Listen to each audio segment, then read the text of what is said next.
Lund as Johnny Dollar. Get dressed, Johnny. How fast can you get to the airport? Well, 30 minutes if I finish breakfast and 10 if I don't. They'll give you something to eat on the plane. Where am I going? South Bend, Indiana. Washington Research Hospital. They were robbed last night. $150 worth of gold. You're pretty excited about a claim that size, aren't you? We were right to be. The gold is what they call an isotope, used for experimental purposes. Highly radioactive. Whoever stole it is carrying potential death around with him. Well, I guess the airline's coffee is better than mine anyway. I'll see you, Ed.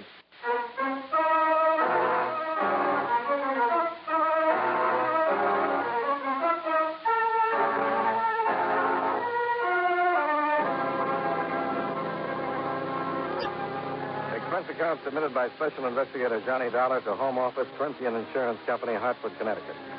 The following is an accounting of expenditures during my investigation of the radioactive gold matter.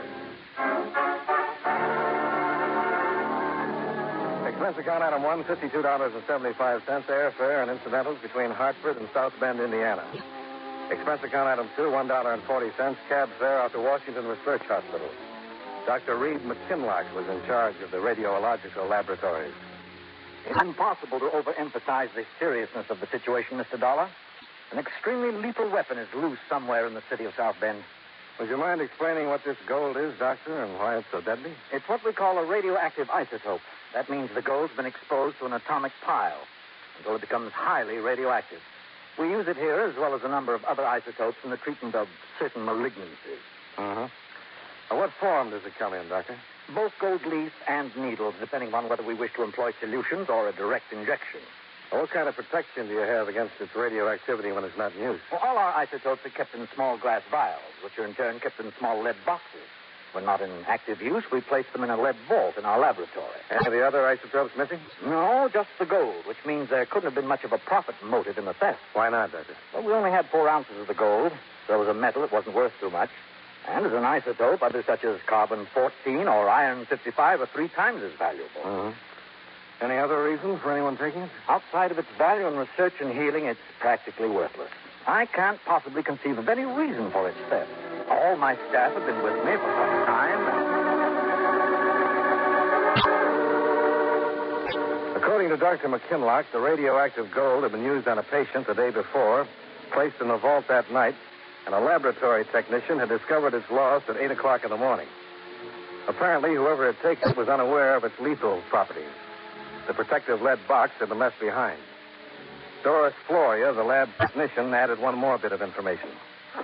I can't help thinking it's all my fault, Mr. Dollar. I'm the one that's responsible. Well, why is that, Miss Floria? Well, one of my duties here is to check the vault each evening, make sure all the isotopes have been replaced, and then close and lock it. Well, didn't you do that last night? Oh, yes. At least I thought I did. You thought you did? But I came in this morning to unlock the vault.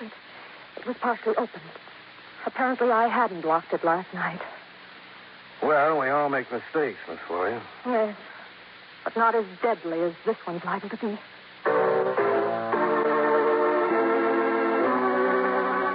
Expense account item 3, $1.75, cab fare to police headquarters. I figured I'd better find out what the police were doing about things. Lieutenant Ritos told me. They've been working pretty fast, Mr. Dollar, trying to cover every possible angle. Fairly intangible thing to work on, though. A few flecks of gold in a glass jar. Some pretty deadly flecks, Lieutenant. How are you doing with the hospital personnel? We're checking them out as fast as we can. Haven't come up with anything so far. What about Doris Floria's story? Could have happened as she said. Failure to lock the vault door tightly. Either that or it was opened by somebody who knew the combination. No signs of forced entry. I suppose you've notified the newspapers and radio stations. Yeah, they're giving us complete coverage. Scare headlines, spot broadcast every 15 minutes. We have to do something that lets this guy know he's committing suicide by carrying that stuff around. Yeah, that goes for anybody who might come in contact with him, too. I made a copy of the lieutenant's list of all the hospital employees who might have had access to the vault room during the hours of 8 p.m. to 8 a.m. Then I started back for the hospital to recheck. I was still looking for a cab outside of police headquarters when Lieutenant Ritos came hurrying out of the building and changed my plan of action. Better forget the cab and come along with me, Dollar. Why, what happened, Lieutenant? Just another flyer to all the pawn shops, precious metal buyers in town. A fellow by the name of Gus Parker called in. Owns the Helpful Friend Collateral Company on South Water Street. He just caught one of the radio broadcasts, scared him to death. He bought that hot gold at 10:30 this morning.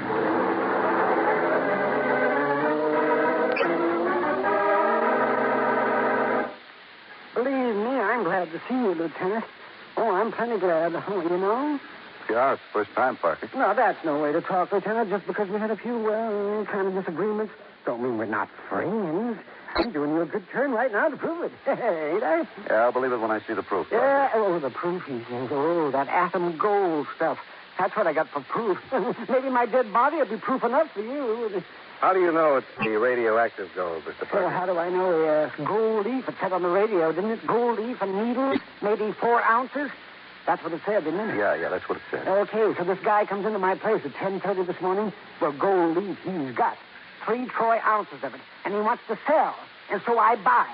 Like an idiot, I should have hit him over the head. I should have shot him. But like an idiot, I buy. Did he tell you where he got the gold? Oh, sure, yes, he told me. Oh, yeah, well, you think I buy gold without asking? Off from the windows in his place of business, he said. He had a big television store. He went broke, so he scraped the gold leaf off the windows. And that's what he came to peddle to me. He said, oh, that lie, I should have shot him. Well, it's 3 troy ounces, a lot of leaf to scrape off the store window. Well, so maybe he had a big store, lots of windows. How do I know? Well, that's what he told me, so I bought this stuff. Where is it, Parker? It's back there. It's laying on the counter in the back there. Don't ask me to take you over there. I'm not getting within 15 feet of that stuff. 3 troy ounces of atom bomb. Yeah, I wouldn't get within 15 feet of that. Let's take a look, Lieutenant. That's gold leaf, all right. Clean, too. It wasn't scraped off any store window. How'd he bring it in, Parker? A glass jar? But he had the stuff in an envelope, a paper envelope. Yeah, I've got the whole store full of that atom stuff. Now my counter, the scale. Get it out of here. Get it. I've got a lead box in the car, Dollar. We'll put it in there and have a hospital check. Yeah, okay, Lieutenant. Mr. Parker, you got a record of the man who brought the gold in? Well, yeah, sure I got it. It's right here in my book. Wait a minute. Let me see. Yes, here it is. John Jones, 625. Flournoy Street. John Jones, huh? So that's the name he gave me. What am I going to do, call a man a liar to his face? Oh, say, listen, mister, that gold, what do you think it's that atom stuff? We'll find that out at the hospital. Yeah, well, you let me know, won't you? It's got me plenty worried. Maybe I'm dying from it right now. Well, why don't you come with us and let him check you over? Now, how am I going to do that? 3 hours to closing yet. Customers will come in here. After all, a fellow's got to make a buck, you know.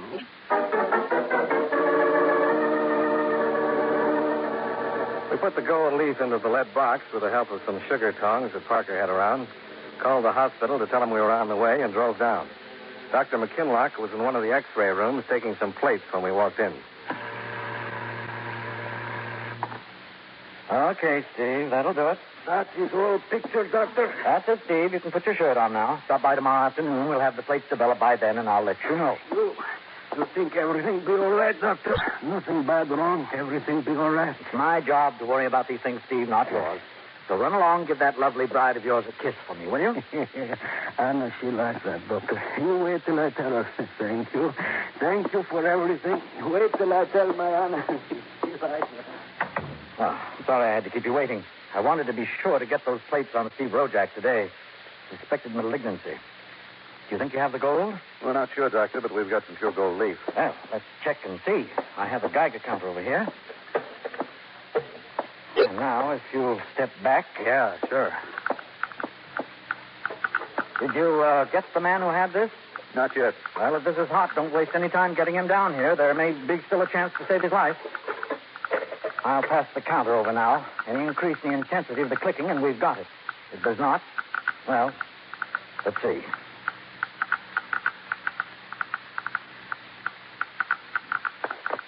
Well, there's your answer, gentlemen. Yeah, looks like we start again from scratch. Progress came to a complete standstill.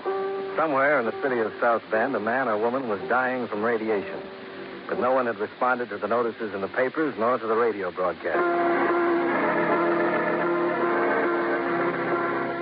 Around 10 o'clock that night, I decided to call it quits and checked into the South Bend Hotel for some much-needed sleep.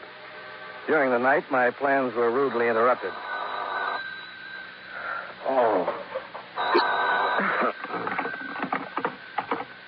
Johnny Dollar. Oh, I'm sorry to disturb you, Mr. Dollar. This is Dr. McKinlock. Can you come down here to the hospital right away? At 2:30 in the morning? Why? Well, it's our laboratory technician, Doris Floria. She came in here about 20 minutes ago in an advanced state of hysteria. She's under the impression she's dying from radiation poisoning.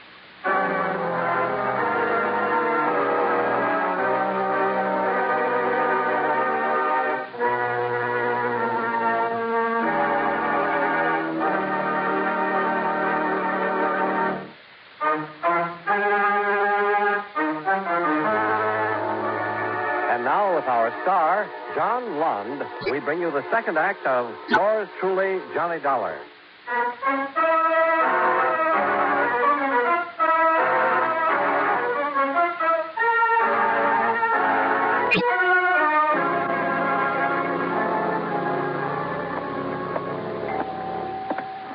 Well, you made good time getting here, Mr. Dollar. Well, I wasn't going to waste any after what you told me.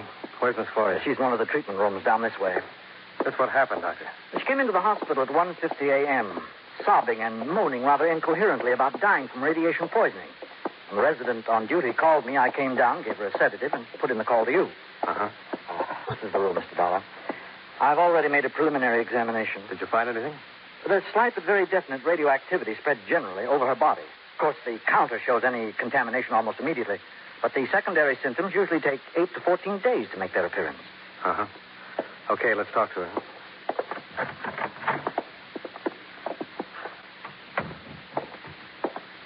Doris. It's Dr. McKinlock, Doris. I've told you all I know. I'm guilty. You know I'm guilty. Why don't you take me away? We want to ask you a few questions, Doris. I've told you everything I know. I'm guilty. What more do you have to know? What are you guilty of, Doris? Taking the radioactive gold? I'm careless, incompetent. I don't deserve to be a technician here. Can't you understand that? I should be punished, not questioned. Punished. How are you careless? By exposing yourself to radiation? Yes. Yes. What do you think I've been telling you? Night after night, having to take all that time, using the shields, the tongs, to put the isotopes away. Wasting time. Well, you've been shortcutting the safety procedures. Is that it, Doris? You haven't been following the safety rules? I just told you that, didn't I? Careless, incompetent. Now I'm dying, and I deserve to die. Be punished. Why, Doris? Did you take the gold? Take it? Take the gold? Yes, did you take the gold from the vault? No. No, I didn't take it. Who said I took it? I wouldn't steal. Well, then why are you guilty, Doris? What did you do? The vault. Night before. I did close it. Locked it tight. But the gold. What about the gold, Doris? It wasn't in the lab. I left it out on the treatment room. I forgot all about it. Left it out there. For anybody to take. Anybody. Why don't you punish me for that? I'm guilty. Why don't you punish me?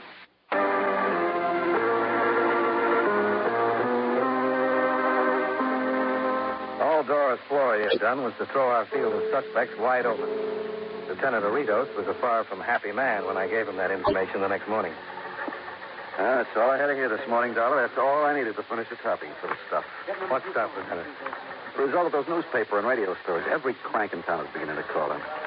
Look, this fella claims his neighbor's got the radioactive gold. How does he know? Because the guy's a spy.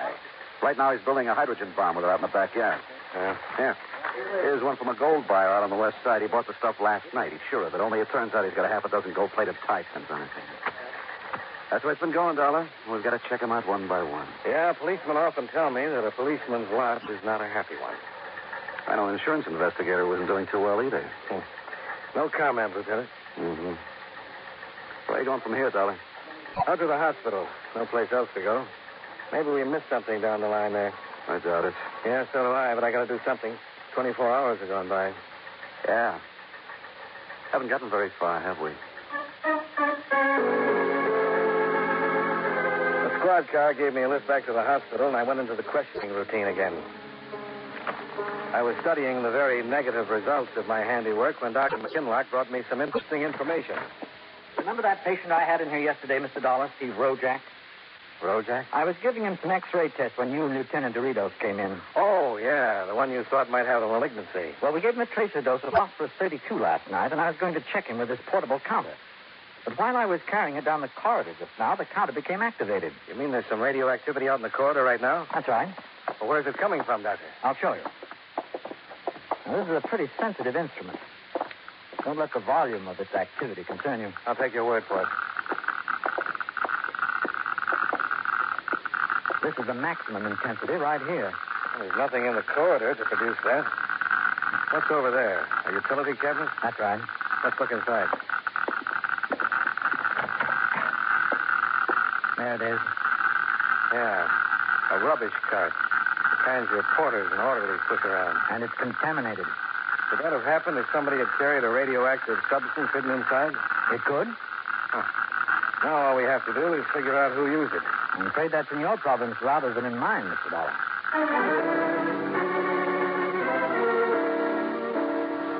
While Dr. McKinlock prepared the cart for decontamination, I put a call through to Lieutenant Doritos and gave him the names and addresses of all hospital porters and orderlies who'd been on duty the night of the robbery. He had them all down at the hospital within an hour. Then Dr. McKinlock began to test each man for radioactive contamination with the Geiger counter. Just step up here, Brandon. That's right. Now, stand still. That's all, Brandon. Thank you. Hartley, will you step up, please? That's right. Now, stand still. Okay, Hartley, thank you. Schweigert, you're next. That's right. Now, stand right there, please. Okay, Schweigert, thank you. Dobson, you're next.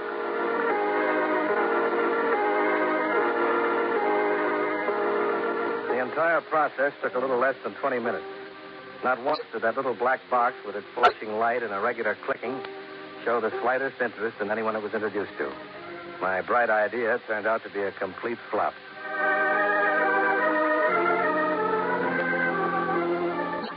Expense account item 4, $12.35, cab fares and miscellaneous during the rest of that day. I divided my time between the hospital and police headquarters and came up with nothing.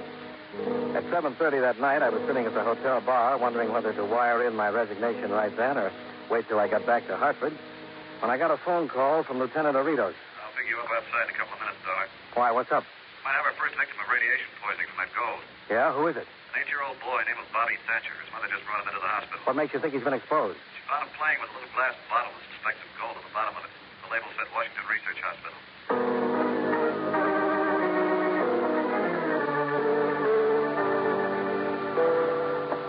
He has to be all right. Bobby just has to be all right. There's no sense in getting yourself all upset before we hear the report, Mrs. Thatcher. We're not sure that Bobby was exposed to any radiation. Oh, Mr. Dollar, you know better than that, and so do I. The radio broadcasts were clear enough. Bobby was exposed. I'm only praying that I caught it in time, that the radiation won't have caused too much damage. Suppose you tell us just what happened. Well, it was about 7 o'clock tonight. Bobby was playing out in the backyard after dinner. It was getting time for his bath, so I went out to bring him in. That's when I found him playing with the glass bottle. For a minute, I was stunned. I didn't know what to do. What did you do, Mrs. Thatcher? Well, I knew I had to get Bobby to the hospital immediately, and I knew you people would want to see the bottle. So I put the bottle in an old tin can. I wrapped the whole thing in newspaper, put it in the luggage compartment of the car, and drove Bobby right down. Do you have any idea where he got the bottle, Mrs. Thatcher? Where it came from? I asked him that on the way down. He said he found it in the neighbor's yard. What neighbor is that? Oh, there's an elderly couple lives next door to us. We don't have a fence between the two properties, and Bobby wandered over there. I guess he found the bottle and brought it back. What are the neighbors' names? Oh, Lieutenant, I don't want to get them in trouble. I'm sure they couldn't have had anything to do with it. They're such a kindly old couple. We'll have to have their names, Mrs. Thatcher. But to disturb them now about something they couldn't possibly be connected with, it would be a terrible pity. Why's that? They're going to have a party tonight to celebrate their 50th wedding anniversary. The whole neighborhood's going to be there. It would be terrible to disturb them on a night like this. You're pretty disturbed about your son, Mrs. Thatcher. There may be other people who are disturbed in the same way. Yes, I suppose you're right. And you could go out there and find out anyway. Well, they're Mr. and Mrs. Stephen Rojak. We made a check of the hospital records on Rojak before we started out. They showed that Stephen Rojak had been admitted for treatment at 7:45 p.m. the night of the robbery and had remained there undergoing tests for approximately 2.5 hours.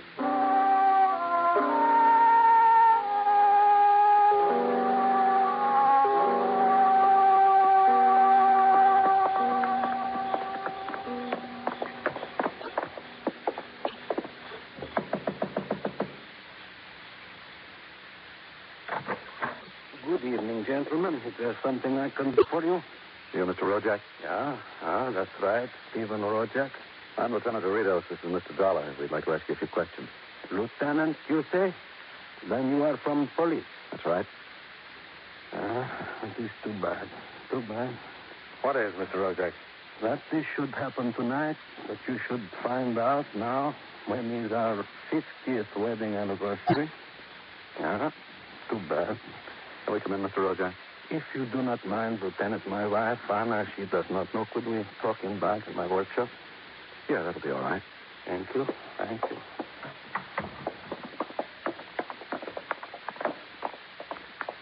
You know why we're here, Mr. Rojak? Yeah, I know. It is about gold. You took it from the hospital? I took it, Mr. Dollar. That rubbish cart, I used it to take to the door, then in my pocket. Where is it now, Rojak? It's back here, Lieutenant, in my workshop. In here, gentlemen, please. Thanks. I will get the light for you. So. Now, what did you wish to ask me, gentlemen? Why'd you take the gold, Mr. Rojak? That is such a simple question, Lieutenant. It's so hard to answer. You must have had a reason. Reason? Yeah. 50 years of reason, Mr. Dollar. You're talking about your wife? My Anna. For 50 years we've been together, Anna and me, like one person you become in 50 years. You understand, you raise children, have good time, have bad, like one person, it make you. Yeah, we understand. Now comes time of celebration, the anniversary. Golden time it is to be, and that is what I wanted for my Anna. Golden time, golden presents. Look here, I will show you. I have it here in my room. Don't touch it, Rojak. But why should I not, Lieutenant? It's nothing but gold. I have been working with it almost constantly for 2 days now. There. You see, gentlemen, what I have made? 2 golden rings. 2 gold rings with design on them. A design which, when they are placed so, joins them both together. You made the rings out of the gold, huh? Golden present for Anna and on a golden anniversary. I know it was the wrong thing to do with taking the gold, but when I saw it there in the hospital on the table, I knew what I had to do to make this for Anna. You've been working with that gold for 2 days? 2 days, right? Haven't you read any papers in that time? Listened to any radio broadcasts? Oh, I'm sorry. I do not read in English, and radio we do not have. Yeah, I see. I was going to pay back for the gold. After my treatment, I was going to pay back.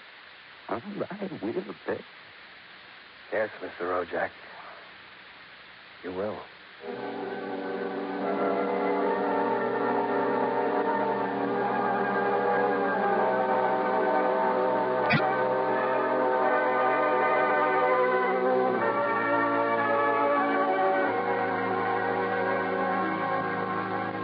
Expense account item 5, $42.20, hotel bill and miscellaneous.